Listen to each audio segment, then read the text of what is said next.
호감. 누군가의 호감을 느끼거나 누군가에게 호감을 얻는다면 인간관계가 훨씬 편하고 행복해질 수 있습니다. 비즈니스도 예외는 아닙니다. 친해지고 비즈니스에서 가장 중요한 신뢰를 얻을 수 있다면 성과는 높아질 수밖에 없습니다. 앞으로 저와 함께 인간관계에서 끈끈한 호감을 만들어내는 놀라운 심리의 세계로 여행을 떠나겠습니다. 재미있는 실험 하나를 소개할까 합니다. 연구진이 엘버트라는 아기에게 흰 쥐를 보여줬습니다.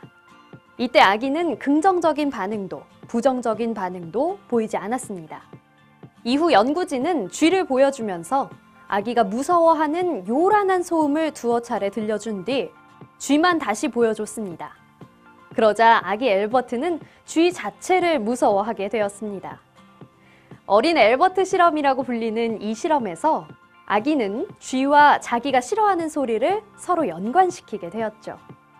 하지만 아기가 쥐를 볼 때마다 갑자기 흠칫 놀라 울음을 터뜨리는 이유를 정작 자신은 의식하지 못했을 가능성이 큽니다. 쥐와 소음처럼 외견상 매우 감지하기 힘들고 별 관계도 없는 뭔가가 매우 실제적인 방식으로 사람들의 행동에 영향을 미칠 수 있다는 건 대단히 흥미로운 일입니다. 어린 엘버트 실험은 사람들에게 무의식적으로 부정적인 연상을 하도록 만들 수 있음을 보여줍니다. 그렇다면 반대로 어떤 대상이나 사람에 대해 긍정적으로 반응하도록 할 수 있지 않을까요?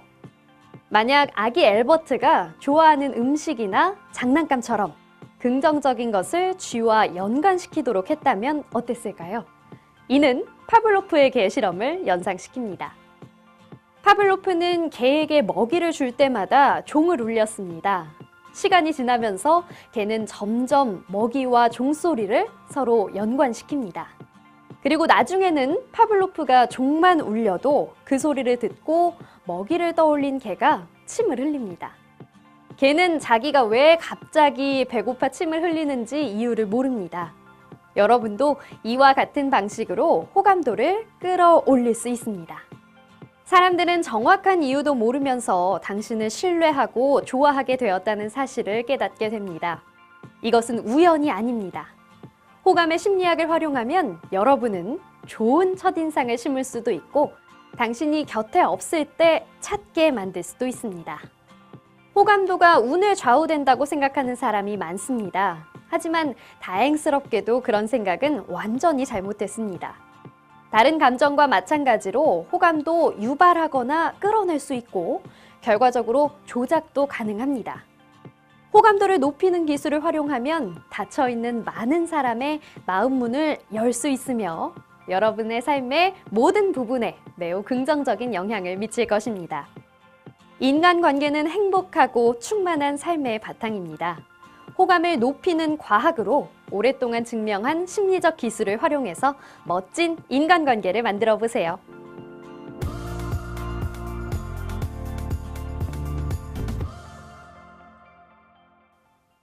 인간의 외면은 내면 세계를 반영합니다. 그래서 보통 겉모습만 봐도 그 사람의 기분을 파악할 수 있습니다. 피곤해 보이는 사람은 지금 피곤하다고 느끼고 있을 가능성이 큽니다.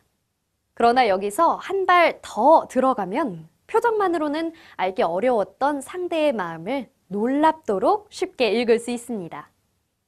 1880년대에 제임스와 랑게는 우리가 어떤 감정을 느끼는 이유에 관한 이론을 제시했습니다. 그들은 우리가 물리적인 사건과 자극을 먼저 경험하고 그 상황을 해석한 뒤에 어떤 감정을 느낄지 결정한다고 주장했습니다. 즉, 감정은 우리가 느끼는 신체적 감각인 자극의 양에 따라 발생하고 그 자극을 어떻게 머리가 받아들이는지 알려준 결과가 감정이라는 것입니다. 산길에서 갑자기 곰을 만나면 심장박동이 빨라지고 손바닥에 땀이 배겠죠. 이때 뇌는 신체적 감각과 외부의 자극을 합해 공포라는 감정으로 나타냅니다. 결국 우리는 감정과 연결된 어떤 물리적인 자극을 받아들인 뒤에 비로소 감정을 느끼는 것입니다. 이것이 우리에게 시사하는 바가 무엇일까요? 겉으로 드러나는 상대방의 외관뿐만 아니라 그들이 벌어진 일에 어떻게 관심을 나타내는지를 확인하면 그들의 진짜 생각을 읽을 수 있습니다.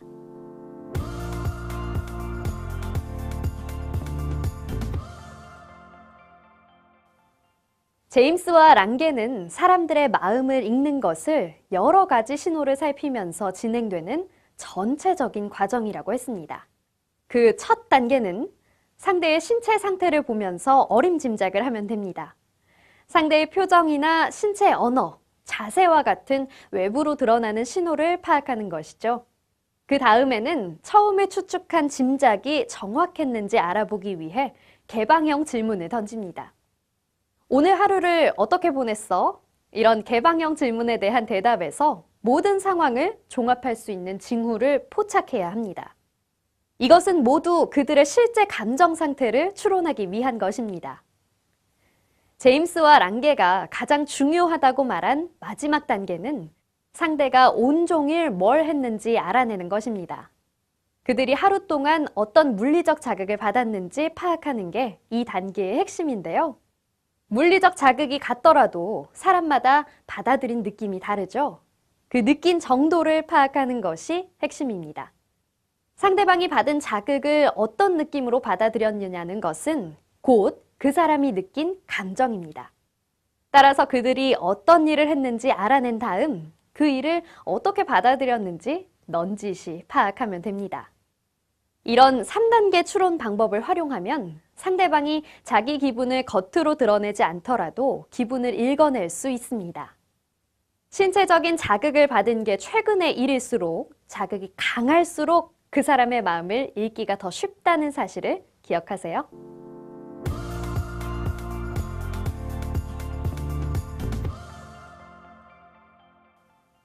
이제 상대가 어떤 일을 어떻게 받아들였는지 파악되었습니다. 어떻게 받아들였는지가 곧 감정 상태라고 했습니다. 그러니 감정 상태를 물어볼 필요가 없어졌습니다. 이렇게 감정 상태가 파악되면 상대를 격려하거나 기분을 북돋기 위한 긍정적인 신호를 보낼 수 있습니다. 여기서 중요한 것은 상대방이 자기 기분을 스스로 북돋도록 하는 것입니다.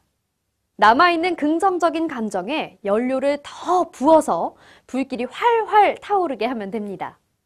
풀이 죽었거나 자신의 진가를 인정받지 못한다고 생각하거나 낙담에 빠져 있다면 그런 축 처진 기분을 북돋아야 합니다. 그러면 어떻게 될까요? 여러분이 상대에게 그런 일을 많이 했다고 생각해 보세요. 그럴수록 상대는 여러분을 긍정적인 일과 연관시키게 되고 이것은 여러분에 대한 호감을 높이는데 결정적인 역할을 합니다.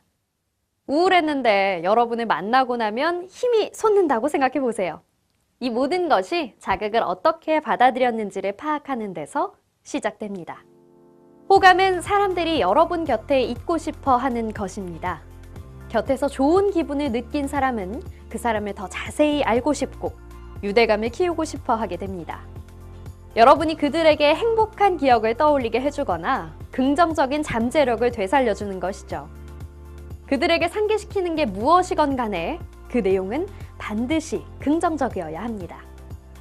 사람마다 다르게 느끼는 감정의 미묘한 차이와 그런 감정을 느끼는 이유를 알아내는 능력이 있으면 그들과 급속도로 친밀해질 수 있습니다. 한 번 만나고도 친한 친구가 될 수 있고 그 사람은 당신을 진심으로 마음을 헤아리는 친구로 여기게 될 것입니다.